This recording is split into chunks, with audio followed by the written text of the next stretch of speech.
নমস্কার সবাইকে, আমি তনুশ্রী। আশা করছি তোমরা সবাই ভালো আছো, সুস্থ আছো। চলো দেখে নেওয়া যাক আজকে কি সবজি রয়েছে, কি রান্না করা যায়, কি মাছ রয়েছে একবার দেখি ফ্রিজে, তারপর রান্না করব। তোমাদের সাথে পুরো ভিডিওটা শেয়ার করব। এই তো একটা কিছু আছে, এখানে একটা মাছ রয়েছে। আজকে চিংড়িটা করব। চিংড়িটা আমি কালকে এনেছি রাত্রিবেলা, বেশ ভালো ফ্রেশ ছিল। থাক, এটা বরং কালকেই করব, আজকে আপাতত চিংড়িটা থাক।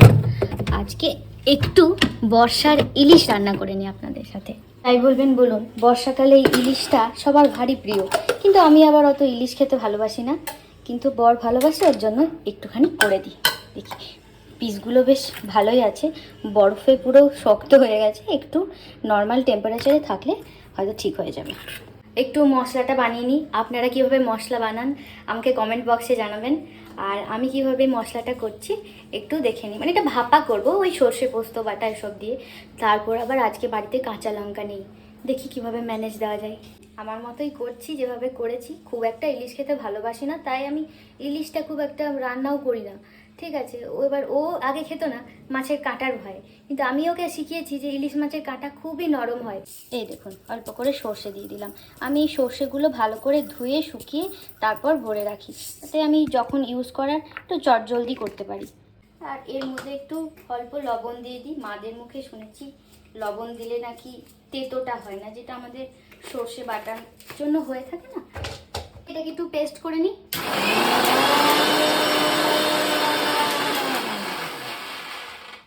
তো এই যে টিফিন কৌটোটার মধ্যে পুরোটাই ঢেলে দিলাম। আমি খুব একটা গ্রেভি খাবো না, আমি শুধু মাছটাই তুলে নেব।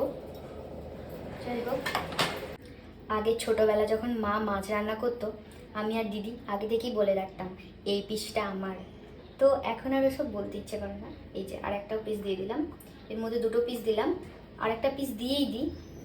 আমি একটা জিনিস দেখেছি, আমার রেগুলার মাছ খেতেও ভালো লাগে না, দিয়ে এমন হয়ে যায় ফ্রিজে, মানে মাছটা 2 দিন 4 দিন থেকে যায়, তো তারপর আর খেতে ভালো লাগে না। কিন্তু নষ্ট করা একদম মানে ঠিক জিনিস না। তো আমার এই জিনিসটা হয়েই থাকে বলে আমার মনে হচ্ছে যেন আজকেই 3টে করে নিই, বাকিগুলো না হয় অন্য একদিন অন্য কিছু করা যাবে। তো এটাও রেখে দিলাম। মাছের শেষ তো, একদম মনেও নেই, তেল টানতে ভুলে গেছি। এমনি তেল আছে, সর্ষের তেলটাই কম, তো একটু সর্ষের তেল এর মধ্যে অ্যাড করে দিলাম। এদিকে আবার আমার ভাতটা রেডি, এটা আমি একটু আগেই বসিয়ে রেখেছিলাম। এরপর হবে একটু লাউ, আলু আর কিছু সবজি এসব দিয়ে একটু পোস্ত করব। জল কিন্তু ফুটে চলে এসছে, এবার এটা এর মধ্যে দিয়ে দেব। তারপর একটু ঢাকাটা দিয়ে দিই।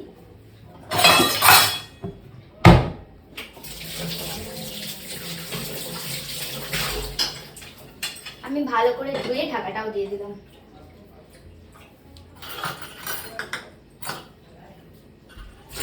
চলুন আপনাদের সাথে গল্প করতে করতে লাউ সবজিটা একটু কেটে নিই। আর এই যে খোসা সমেত লাউ সবজি কাটবো, এটা আমার এক দিদি, মানে আমার হাজব্যান্ডের অফিস কলিগের বউ আমায় শিখিয়েছে। তো আমি তারপর থেকে একটু লাউ খোসা সমেত সবজি রান্না করি মাঝে মাঝে।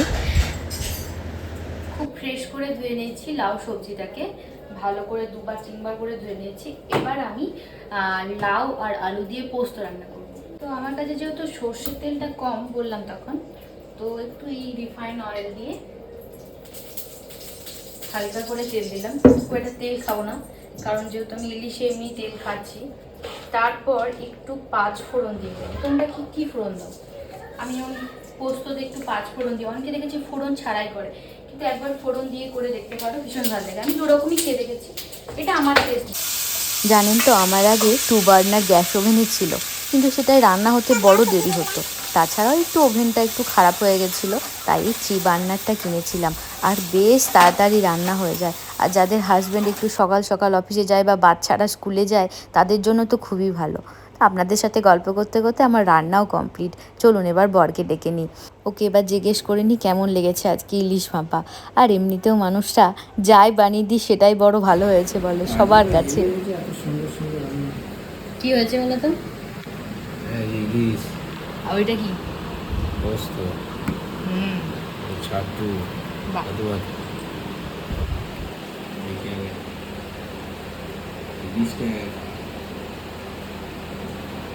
এর আগে বহুবার রান্নার প্রশংসা পেয়েছি, কিন্তু সেখানে তো ভিডিও ক্যাপচার করা হয়নি। আর আজকে খাবারটা যেন মুখে তুলতেই ভাবছিলাম কখন আমার প্রশংসা করবে। আমি সর্ষের গন্ধ আছে, ছান ছান। বাহ, মূল আকর্ষণ। একটু ইলিশটা খেয়ে দেখি। ভালো হয়েছে, আমার তো বেশ ভালো লাগছে। আমার তো ভালো লাগছে। ভালো লেগেছে। খাওয়া দাওয়া তো হয়ে গেল, আপনাদের দেখালাম ভিডিওটা। এবার আমরা দুজন মিলে একটু বাজারে বেরোবো, কিছু জিনিসপত্র কেনার আছে, মাসকা বাড়ি তোলার আছে, তাছাড়াও ওর অফিসের কয়েকটা জামা কাপড়ও লাগবে। আর আমার দিদির ছেলেটার অন্নপ্রাশন সামনে, তো ওর জন্য কিছু জামা কাপড়, কিছু বাচ্চাদের জিনিস, সেগুলোই কিনতে যাব। তো দেখা হচ্ছে পরবর্তী ভিডিওতে। এই ভিডিওটা কেমন লাগলো অবশ্যই কমেন্ট বক্সে জানিও।